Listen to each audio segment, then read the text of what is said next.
Comparing Kenya's education system to Finland is either a joke or pure folly. It has become very common for all sorts of jokers and self-styled educational analysts to invoke Finland whenever they wish to appear enlightened about education. They say, look at Finland. We are supposed to be emulating, if not competing with them. Really?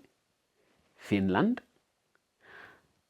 Juxtaposing Kenya's education system with Finland's, unless you want to showcase opposites, is not intellectual inquiry. It is intellectual mischief. It's the sort of comparison that shows the speaker's vanity or ignorance more than it enlightens the audience. It ignores history, politics, and moral and professional architecture of the two nations. To compare apples with stones and an ocean with bottled soup. Let's drop the pretense. Finland has been perfecting one education philosophy for over 50 years. Meanwhile, clueless Kenya has overhauled its system 3 times since independence. The Finnish education model was built in the 1970s around one audacious idea that every child, every village deserves the same quality of education. From that principle, everything else followed. Equal funding, nationally trained teachers, free schooling, and a research-based teaching profession. In Finland, it is illegal to charge school fees in basic education. Think about that. There are no private schools in Finland. Education is a public right, not a market commodity. In Kenya, meanwhile, even the rural poor are turning to private schools because public education is in tatters. Even public school teachers take their children to private schools. How can one, in good faith, compare a system that forbids profit with one that survives on it? And that's just the beginning. In Finland, teaching is not a job, it's a profession of great national status. Every teacher must hold a master's degree. Master's.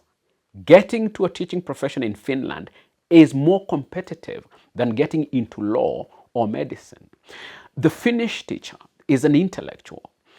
In Kenya, it is those of us who fail to qualify for dignified courses like medicine and law who are thrown together and forced into teacher training.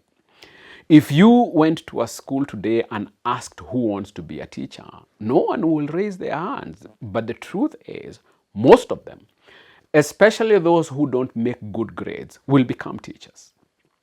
I often joke that our staff rooms are full of pharmacists, engineers, lawyers, and doctors who could only qualify for teaching.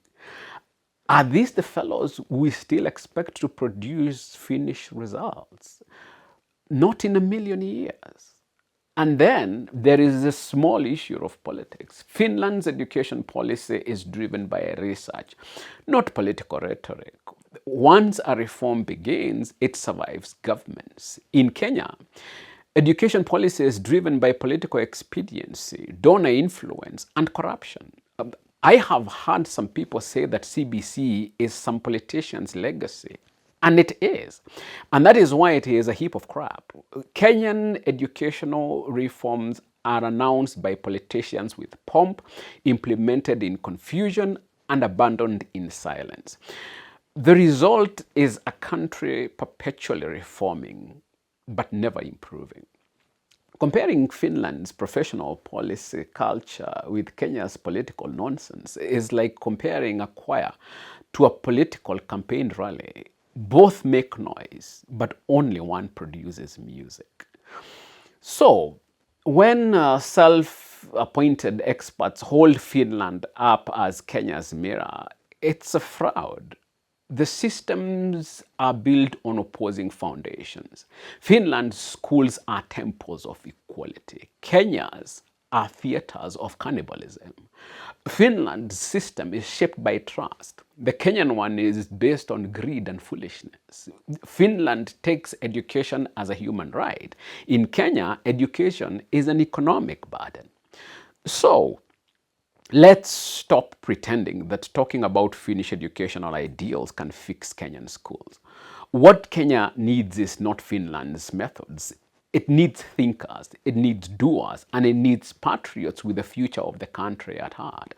Right now, all you got in Kenyan education is dumb politicians, tenderpreneurs, and business vultures cheered by a band of PhD holding charlatans who endorse their nonsense for money. So the next time someone says Kenya should learn from Finland, mwambie akuwe mpole. Kenyans and Finnish children asked for bread. Finnish children got toasted and buttered bread with all things nice. Kenyan children got dry stones and a smack behind their head.